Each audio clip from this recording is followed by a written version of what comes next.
Have you ever thought about working in Australia? Ever considered the Subclass 491 visa? If you're nodding your head in agreement, then you're in the right place. Today we're going to delve into the world of the Subclass 491 visa, also known as the Skilled Work Regional Provisional Visa. This visa is an intriguing pathway for skilled workers worldwide who are eager to live and work in regional Australia. It's a golden ticket that opens up a realm of opportunities in the land down under. But why regional Australia, you may ask? Well, regional Australia is not just about kangaroos and vast landscapes. It's a bustling hub of industry, culture, and development with a demand for diverse skill sets. Now let's talk about the benefits of the Subclass 491 visa. One of the significant advantages is the priority processing of visa applications. We all know how waiting for a visa can feel like waiting for rain in a drought, but this visa fast-tracks the process. So you can start packing your bags sooner than you think. Another perk of the Subclass 491 visa is the access to additional occupations. It's like a buffet of job opportunities waiting for you to take your pick. Whether you're an engineer, a nurse, or a chef, there's a high chance you'll find your profession on the list. And what's more, you can bring your family members to Australia too. Yes, you heard it right. Your spouse, your children, even your parents can join you on this exciting journey. The Subclass 491 visa is truly an opportunity of a lifetime. It's not just about working in Australia, it's about building a life, an adventure, a future. So how do you go about securing this golden ticket to work down under? Stay tuned. We're going to break down the eligibility criteria, the application process, and give you some insider tips on how to increase your chances of approval. Scene script. First things first, are you eligible for the Subclass 491 visa? Let's delve into the specifics that will determine if you're a suitable candidate. The eligibility criteria for the Subclass 491 visa are multifaceted, each holding its own weight in the overall assessment. A critical component of your eligibility is having an occupation on the relevant skilled occupation list. This list, curated by the Australian government, outlines the professions that Australia needs. From engineers to nurses, IT professionals to teachers, the list is vast and varied. If your occupation is on this list, you're off to a good start. It's important to note, however, that simply being on the list does not guarantee eligibility. It's a fundamental requirement, but there are more boxes to check. The next criterion is a nomination by a state or territory government or sponsorship by an eligible family member residing in a designated regional area.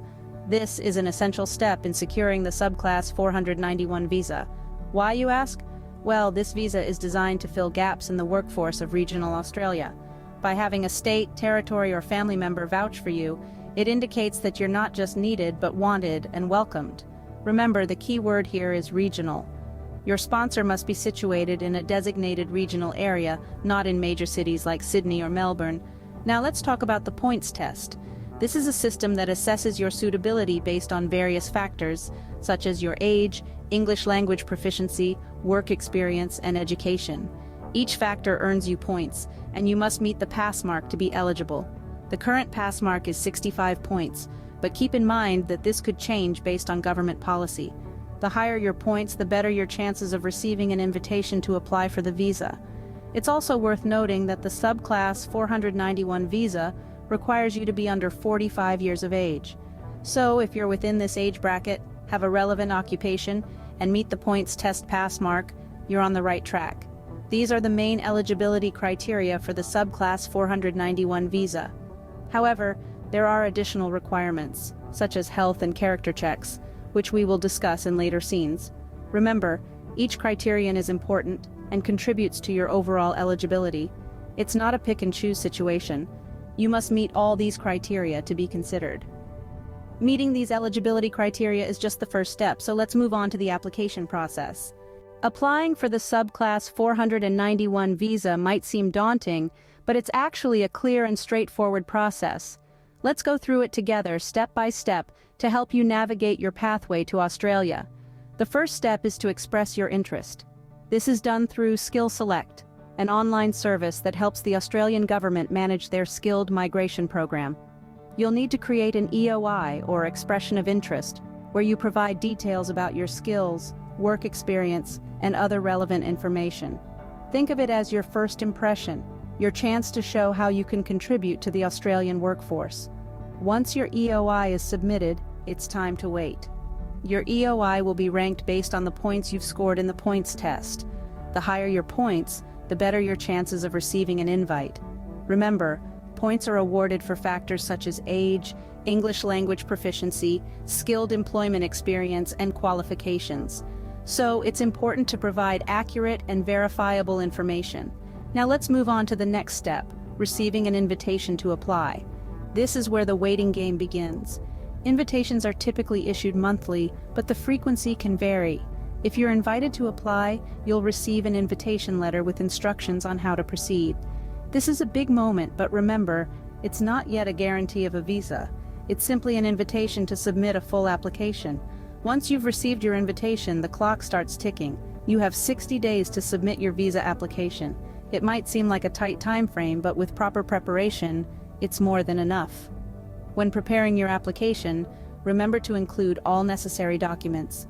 These typically include copies of your passport, proof of your skills assessment, evidence of your English language proficiency, and documents proving your claims for points in the points test. It's important to provide clear, legible copies of these documents. If any are missing or unclear, it could delay your application or worse, lead to a refusal. Next, you'll need to pay the visa application charges. These are non-refundable and must be paid in full at the time of application.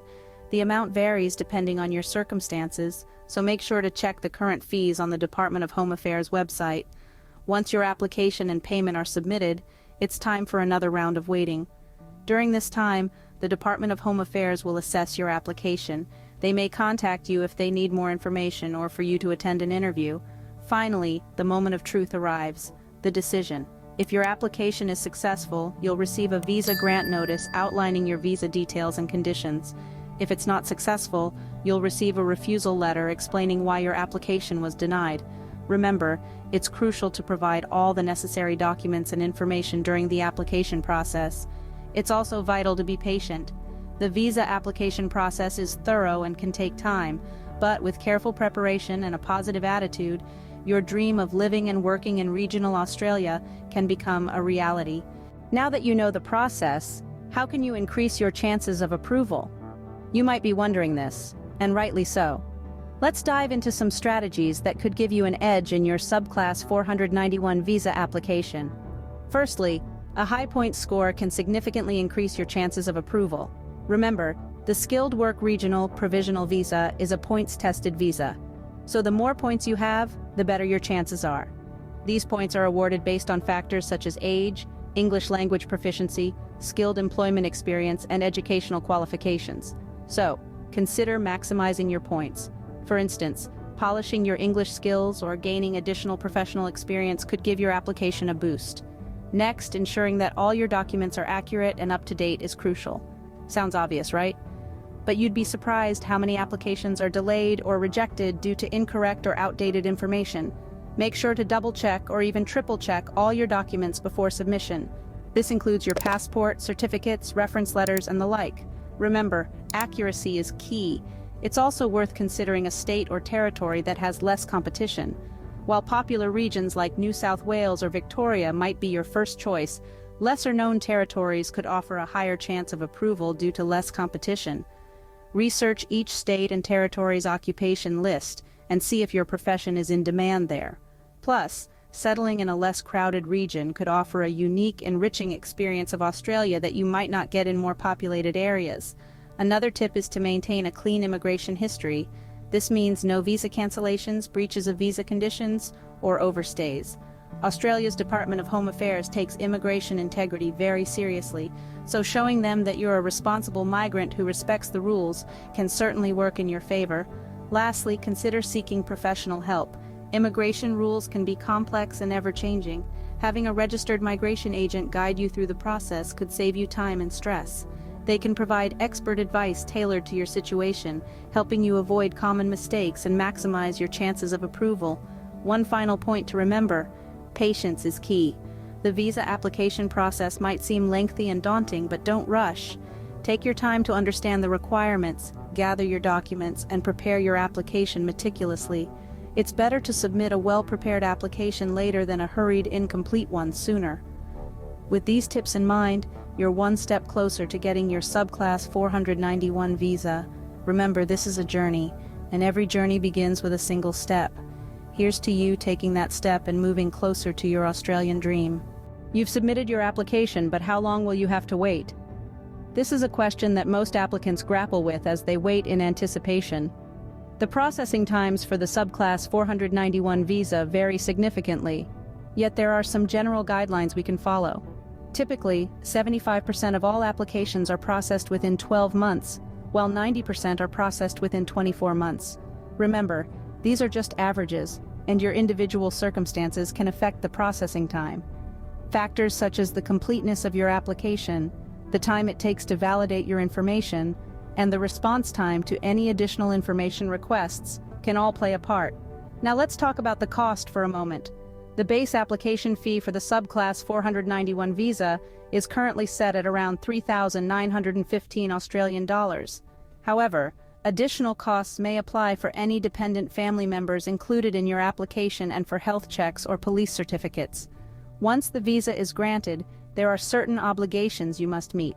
Firstly, you must live, work, or study in a designated regional area of Australia. Secondly, you must notify the Department of Home Affairs of any changes to your circumstances. Lastly, you need to comply with all Australian laws and the conditions of your visa. Interestingly, the Subclass 491 visa also offers a pathway to permanent residency through the Subclass 191 Permanent Residence Skilled Regional Visa. However, you must hold a Subclass 491 visa and have lived, worked, or studied in the designated regional area for at least 3 years to be eligible. So, while the process may seem lengthy, it's important to remember that each step is designed to ensure that only those who meet Australia's immigration standards are granted a visa. Patience is key here, but the wait will certainly be worth it. So, there you have it, a complete guide to the Subclass 491 visa. We've journeyed through the depths of understanding the Australia Skilled Work Regional Provisional Visa, or more commonly known as the Subclass 491 visa. We've dissected its purpose, its target audience, and its various eligibility criteria. This visa, specifically designed to target skilled workers who wish to live and work in designated regional areas of Australia, opens up a world of opportunities for individuals from a wide range of professions. We've gone through the step-by-step application process, from gathering relevant documents to submitting the application itself. It's a detailed process, yes, but remember, every step brings you closer to your dream of working in Australia. We've also delved into the ways to increase your chances of approval, from showcasing your skills and experience in the most effective way to understanding the points test. We've covered it all. And let's not forget the importance of securing a sponsorship from an eligible relative or a state or territory government. The discussion on processing times and other details provided you with a realistic picture of what to expect once your application is in the pipeline. Keep in mind, patience is key during this time. This journey might seem daunting, and the process may feel overwhelming, but remember, every great journey begins with a single step. And in this case, that step is understanding the process and preparing yourself for it. However, do note that this guide, as comprehensive as it is, should not replace professional advice. If you find yourself needing further assistance, or if you're faced with a situation that seems complicated, don't hesitate to seek help from a professional. They can provide you with tailored advice that's specific to your situation. With the right preparation and approach, your dream of working in Australia could soon become a reality. Good luck!